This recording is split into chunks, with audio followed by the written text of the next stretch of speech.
There's also a psychological term called self-efficacy, and self-efficacy is a fancy word for self-belief.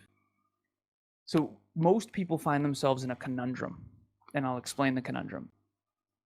Subconsciously, unconsciously, subconsciously, and or consciously, they don't believe in themselves. That's number one. They think they do, but they don't know that they don't. That's why they're so afraid of failure. That's why they don't try things they say they're going to try. That's why they don't stick to whatever. If you have low self-efficacy, aka you don't believe in yourself, that basically means you're not going to set a goal in the future. And if you don't set a goal in the future, you're not going to build self-efficacy.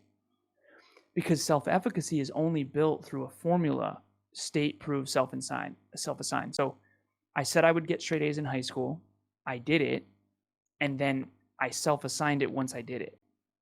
So I built self-efficacy unconsciously because your unconscious and subconscious mind needs proof of your capabilities. But I do believe I can build a multi-million-dollar company. I do believe that I can have a very, very successful podcast.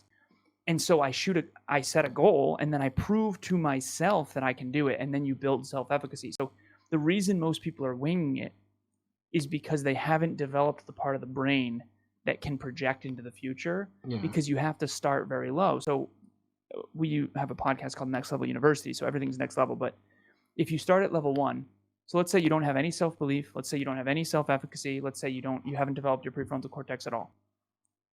What you have to do is set a level 1 goal. And then you have to hit it and self-assign it. So let's say you want to go to the gym tomorrow. Okay, level 1 goal. Now you have to go to the gym tomorrow and then prove to yourself you can do it, and then self-assign it once you do it. Then you have to set a level 2 goal. Okay, the next week try to do 2 workouts. Then 3, then 5, then 7. And what happens is you develop a ton of self-efficacy. AKA you keep the promises you make to yourself, and your brain says, "Yep, I'm awesome. Yes, I can do this. Yes, I'm capable." And so I did that starting March 1st of 2022, and I'm now 1,252 days in a row of exercise.